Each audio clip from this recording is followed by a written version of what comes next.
Be ready, guys. 5 seconds. Start. Sir, the New World Order based on the philosophy of non-violence initiated by Gandhiji and incorporated in the 1996 Delhi Declaration, what happens to that commitment? We stand committed to that. It is true that we are having disarmament. Much has happened. Much more needs to happen in the field of disarmament. The intermediate missiles more or less have been wiped out, and then there is sizable reduction in the other missiles and so on. But there is nothing like total and complete disarmament yet in sight. Even today, the armaments that they have are enough to destroy the world many times over. So, what are we really talking about? We are talking about a very slow and very limited amount of disarmament that has been brought about.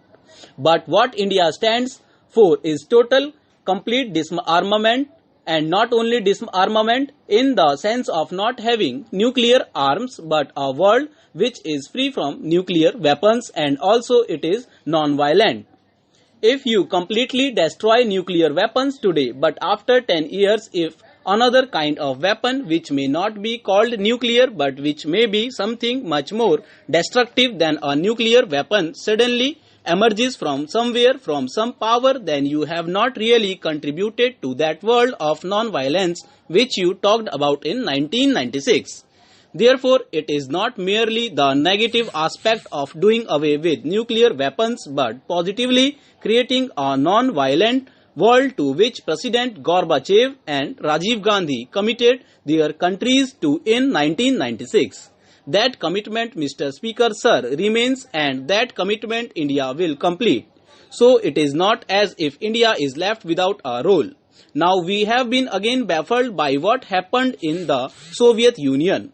The Soviet Union is a much larger country, much more powerful and very important country in world affairs, to which we have always been looking for friendship and support.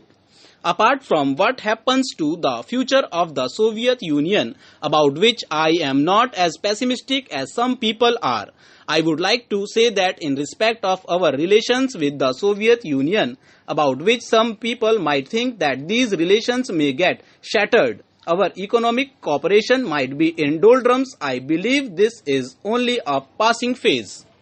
The relations between our two countries are not merely based on a treaty or on certain agreements, but we have subscribed to certain principles, and I am quite sure that a large country like the Soviet Union just cannot go to pieces and just disappear. It is not possible. They will certainly find a way of again consolidating the country. Maybe on different lines, maybe in a different context, but I do not see anything beyond that happening, which would completely disrupt our relations either in the economic field or in the political field. I do not expect that. I cannot spell out anything more, nor can any member spell out anything more than this at the moment, not even the friends abroad with whom I have had occasion to speak. Everyone seems to be equally uncertain. Everyone seems to be hopeful this minute, not so hopeful the next minute, but we would say as friends of the Soviet Union that the relations between the two countries are not going to be disrupted. We will certainly continue the relationship. There may be certain lacunae, for instance in the supplies, in exports, and in the nitty-gritty of our relations.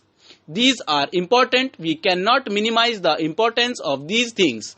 But I understand that whenever we have taken up any of these matters with the Soviet authorities, they have responded with whatever expedition that they could manage at the moment. Maybe after 2 months, 3 months or 4 months, they would respond more expeditiously.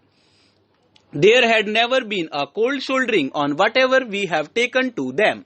there had never been a negative response from them, and therefore we have nothing to worry about it except that we will have to wait for the time when on the other side our friends are able to respond properly. That is all that I have to say about Indo-Soviet relationship. Sir, the UN role also has come up for some comments in the debate. I am sure that the UN has come into its own after all these changes. We have had a much more important role assigned to UN in the last 2 or 3 years, and in this role, in the assigning of this role, in the expansion of the UN role, we also have contributed our bit.